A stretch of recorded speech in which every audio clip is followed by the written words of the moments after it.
Good afternoon, everyone. Yes, it is noon. I am actually in Wall, South Dakota. A little change of plans from last night. I originally planned to stay in Rapid City, where I was going to stay. They have changed parking. Now it says no parking. So went to option number 2, and option number 2 says no camping. So option number 3 was Badlands boondocking area, which I'll go by this afternoon probably on my way to Badlands National Park. But it's a little dark and didn't want to try driving in there after dark. So I actually stayed in Wall, South Dakota. Found a nice spot, no issues. I spent the morning working. This was my view from work this morning. Gentleman putting a roof on a house over there. Enjoyed watching them. Right here, basically as you get off the main drag in town. Plan is to get some lunch, but I really don't have time right now. I have a time crunch. Like to go see a couple of the missile museums, and one closes at 3 o'clock, so kind of have to boogie on down the road. Hit that one. The next one closes at 4. I'm going to hit that. The third one, I don't have tickets for the actual control room, but I'd like to stop by there and then make our way back here. And depending on the weather, it's supposed to rain, have storms this afternoon, but I'd like to get a bite to eat for dinner and then slide down to Badlands National Park, or may do that first and come back and eat. But either way, got a little backtracking to do today. So we're going to hit the road and see what we find. Hang in there. Let's go. Close these launch facilities are to the interstate. Literally half a mile off the interstate, down a gravel road, of course. But yeah, this one's decommissioned. It's part of the National Park District now. It's nice that you can stop and tour these. Pretty neat. Alright, we'll check in here in a bit. Okay, you literally just park in the parking lot and walk up to the gate. And that's what you get.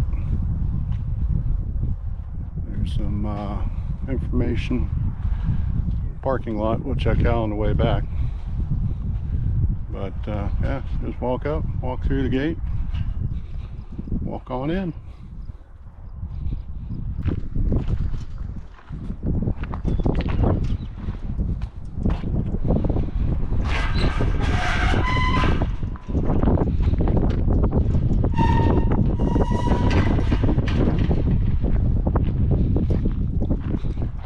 You ever think that you'd be at a nuclear missile launch site?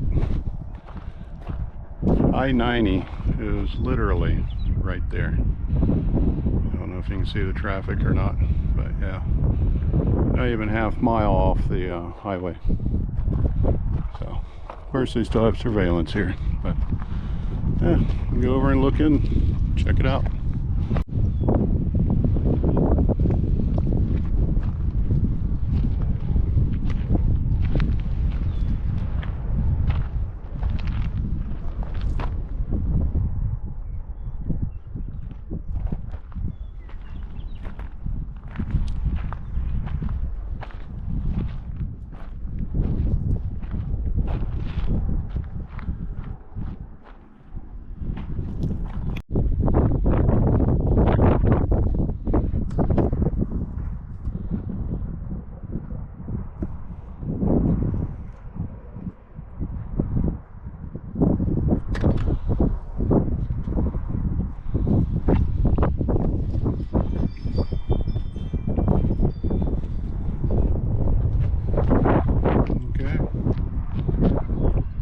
nuclear missile, it looks like.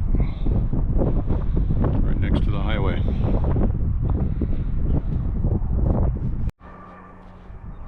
Okay. Walk back out to the parking lot here. Check out the informational brochure here.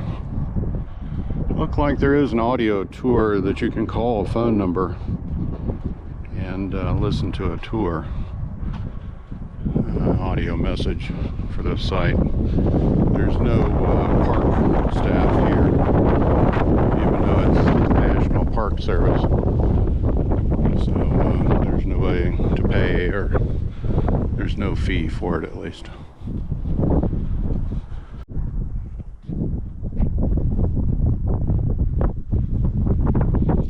Looks like the missile is 56 feet long, about 3 car lengths.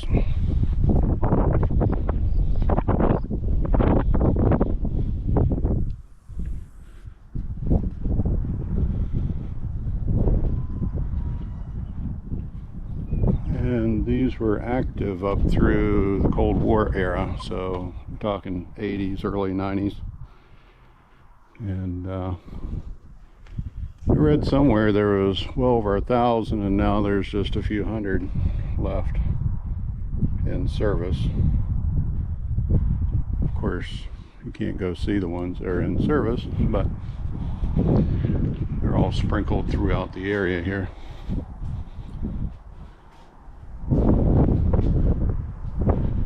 Take 30 minutes for that missile to make it to Moscow, 5,100 miles. Very impressive. There's a list of the others, where they are. Pretty close to a couple of Air Force bases here as well. So the control center is the one that you actually need tickets for, and they take you underground and give you a tour. So we'll stop there, but we can't go underground. We don't have tickets, so check in at the next one. Hang in there. Okay, just got off the highway here, exit 131, and right there it is.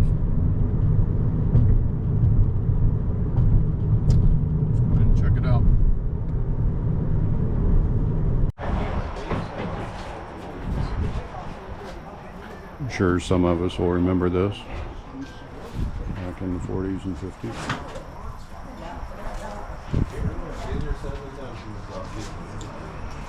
There's quite a few people in there, so I didn't want to film, but a few shots outside here real quick. I-90 is literally right there, so but, yeah, got armored cars here.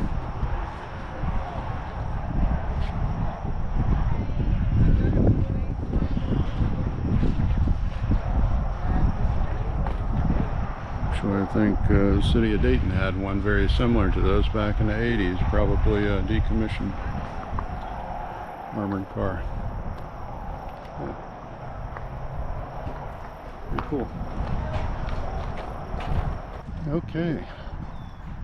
There we have it. There's quite a bit in there to take a look at. I think kids would really enjoy it because most of them didn't grow up through that era, and a lot of good history. Of course, it's interesting for us older folk too, but since we lived through a lot of it, you know, we might not have known the specifics, but we definitely remember going through the drills and such.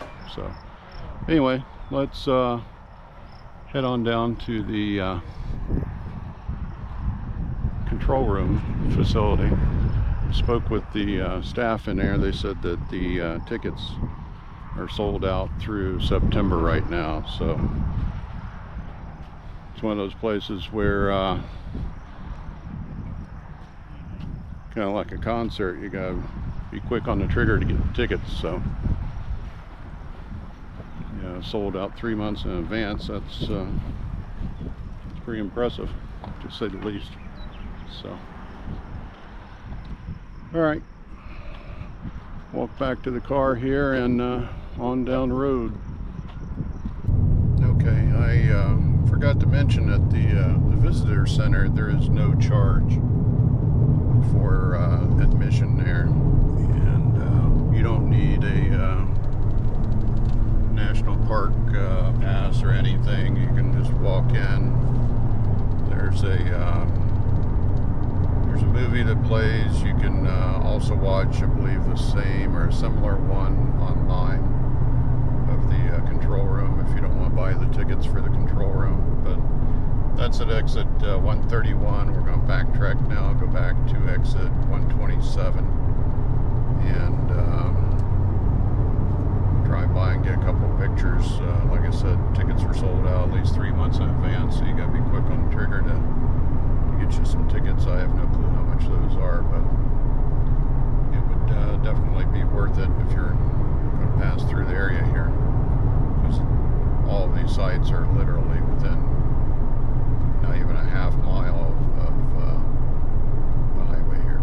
So anyway, we'll hit that and then head back into Wall, South Dakota, and figure out what we're going to do as far as either eating or hitting the park. Got these done pretty quickly, so that's good. Leaning toward eating, so we'll see how my mind changes in the next 30 minutes. Okay, we're at exit 127, right off the highway, as you can see down there. And visitors parking is actually across the street from the facility. Park here and then can go across the street. Of course, we don't have tickets, but at least you can take a look at the building. It doesn't really look like much, except for all the satellite and radar dishes sticking off of it. But the biggest portion of it is underground, so it makes sense, of course.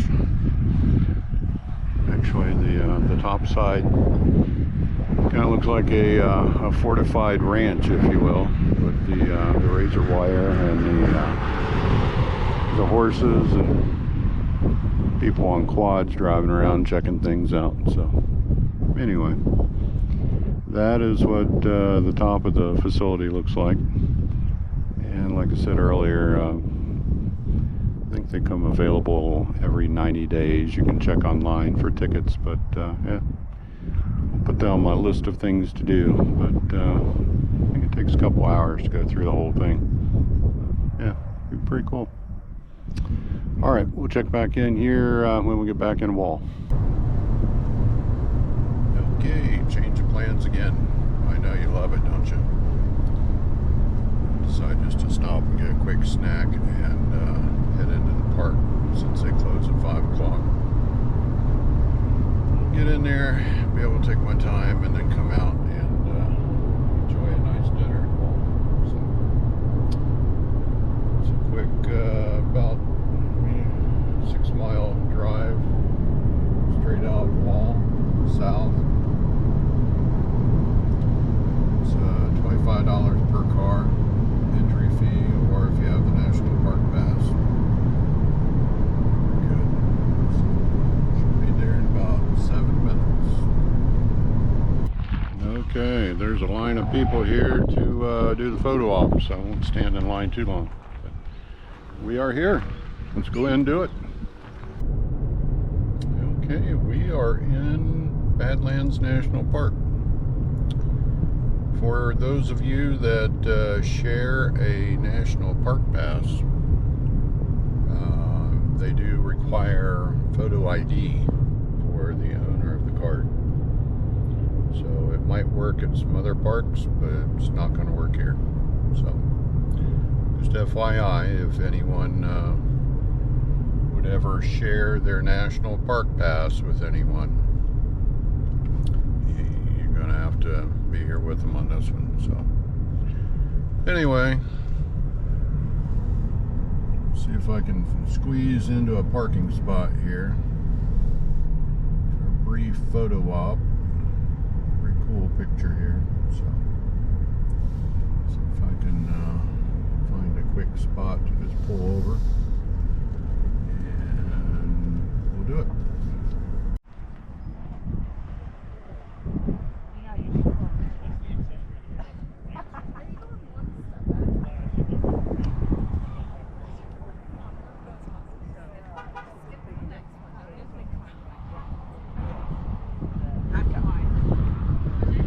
Okay.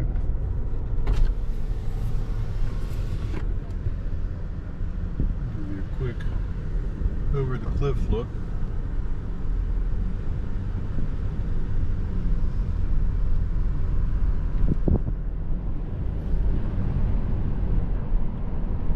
A long walk down there, and I don't feel like walking that far. So we'll take the abbreviated view.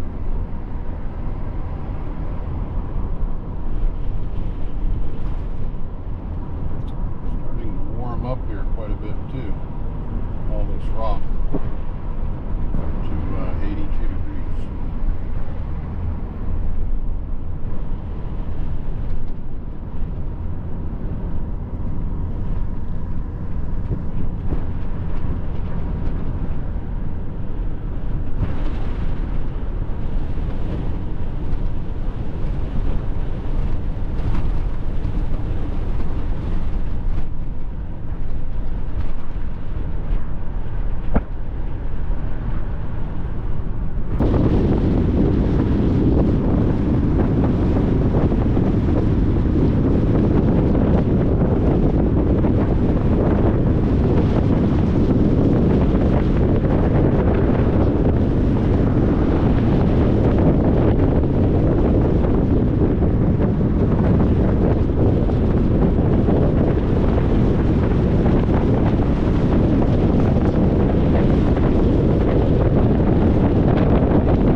believe that I'm the only one here.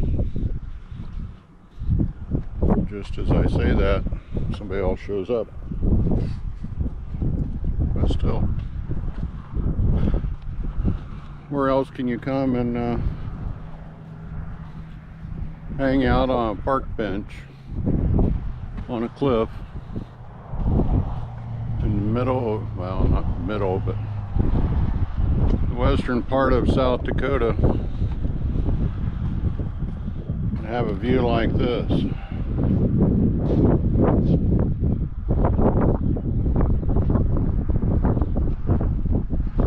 Don't get much better than that, does it?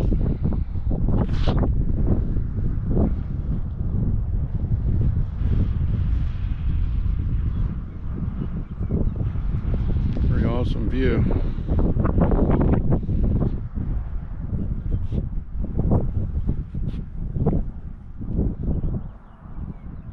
Think how those people survived.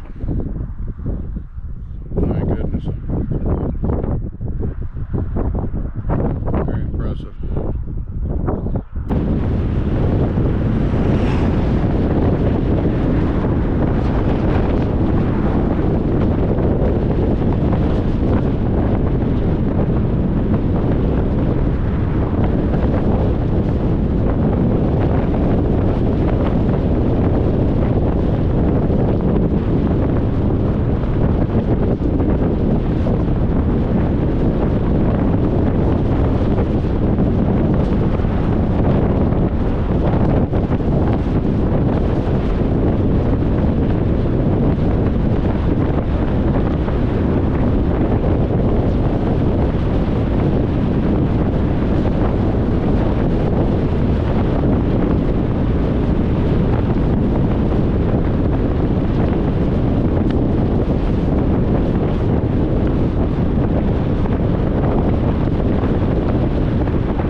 Makes you wonder. Every time I come to South Dakota, I always see the signs for rattlesnakes.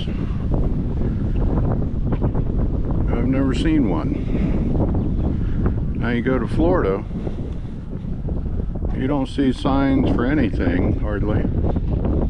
Well, maybe alligators. But you see snakes everywhere. You know? Kind of makes you wonder. It seems like it's only on the west half of South Dakota.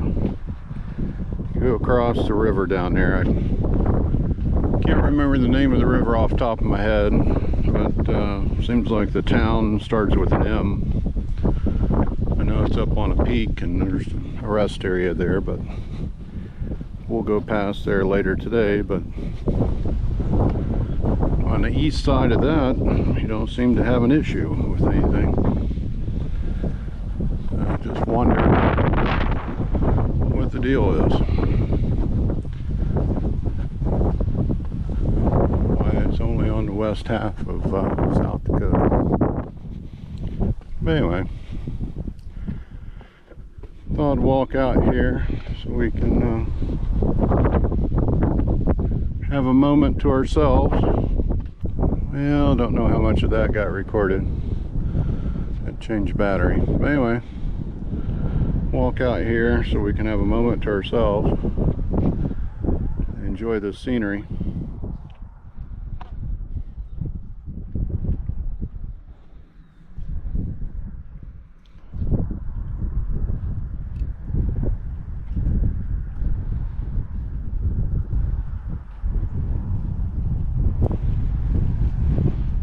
Back on where we parked.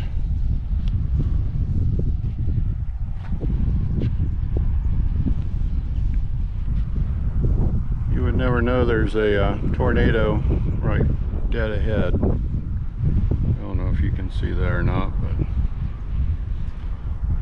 pulled the weather radar up here on the phone, and sure enough, tornado. But you never know where we are. South Dakota for you. Weather's always changing here. It's amazing how the temperature has changed. Storm's moving through. It's cooled off quite a bit. It was mid 80s when I first pulled in here. Of course, the train has something to do with it as well, but just interesting.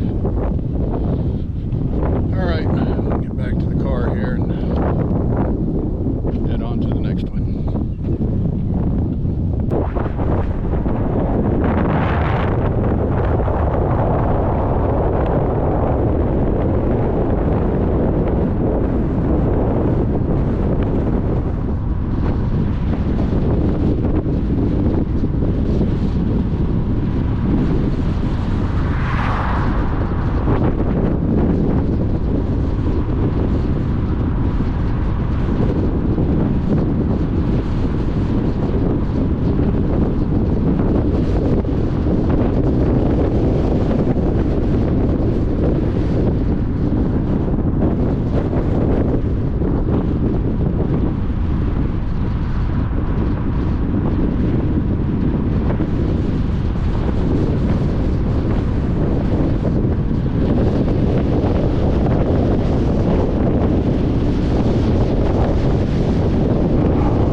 zoom this in so you can actually see that buffalo over there, sitting there all by himself.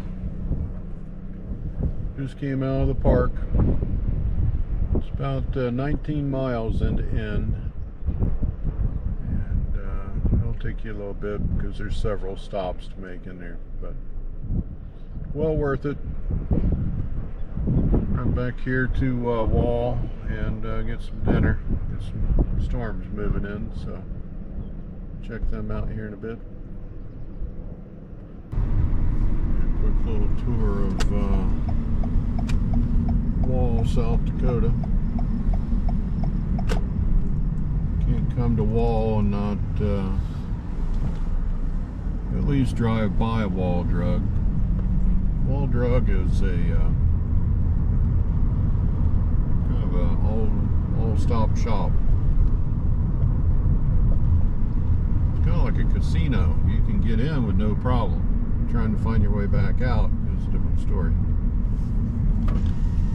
Plenty of parking, and it's a tourist trap, basically. A lot of good stuff in there, but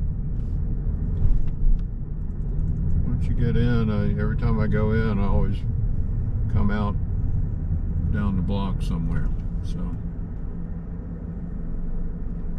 and as you can tell, there's tons of people, traffic.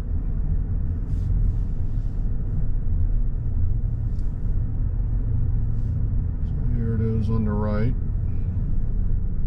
But basically it's this whole block. So once you get in there, you just kind of wander around. Their gimmick is free ice water. I guess when they opened back in the 30s, they were giving free ice water to people traveling west, and they still do that today. Coffee's a nickel, you can get a free donut, all kinds of stuff. So yeah, tons of stuff, but we aren't going to go in there right now. We're going to go over here and try to find some dinner. And see how that works out for us. See, there's parking everywhere here for Wall Drug. And then all of the trucks and RVs are to the left. They have their own lot. So. Alright. Now you've seen Wall Drug, the famous Wall Drug in Wall, South Dakota.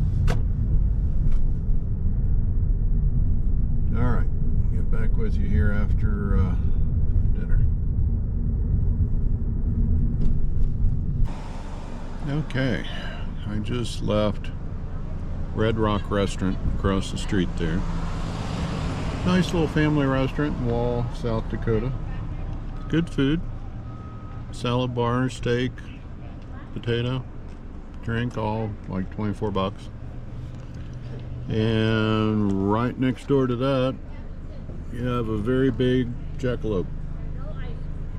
So, in case you're short of a jackalope, just stop by Wall Drug, or not Wall Drug, but Wall, South Dakota.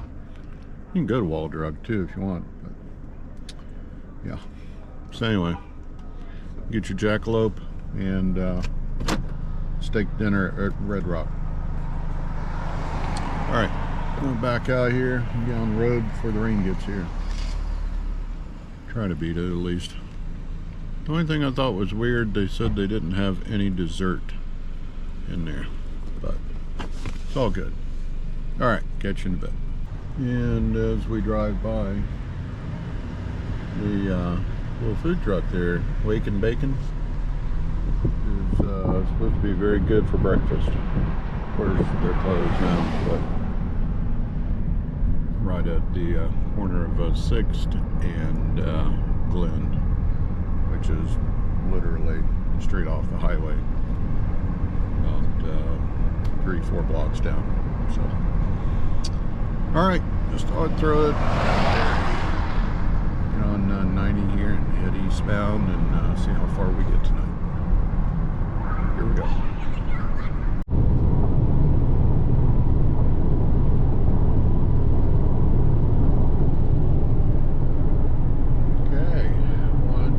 Go ahead and close out the day before it got too dark on me.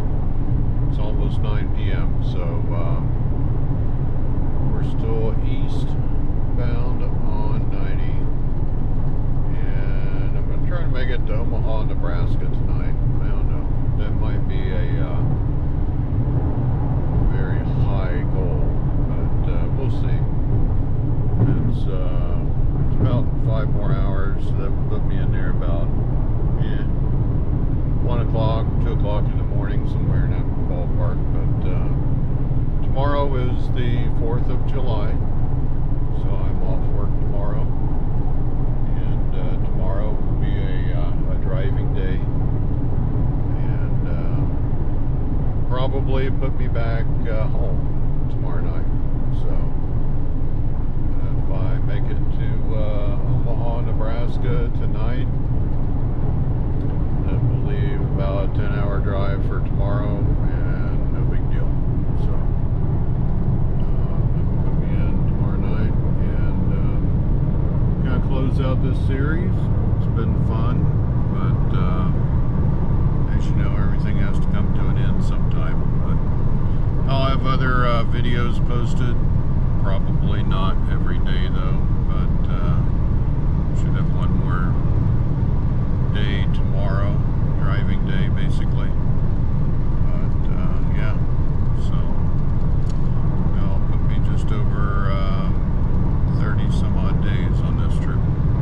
So I'm going to do some follow-up videos, kind of break it down. I've had some questions about cost and expenses and mileage and this and that, so I'll do some follow-up videos on the trip itself and kind of break it down a little bit in case somebody's thinking about doing it. Might do a little bit deeper dive in certain aspects of it as well. So, and might even do one on what I would do differently if I was going to do it again. So I don't know. We'll think of something to talk about. But anyway, for tonight at least, that's where we're headed. But just wanted to thank everybody for watching, and tune in tomorrow, and we should be able to finish it up and get home. Have a good night. Take care.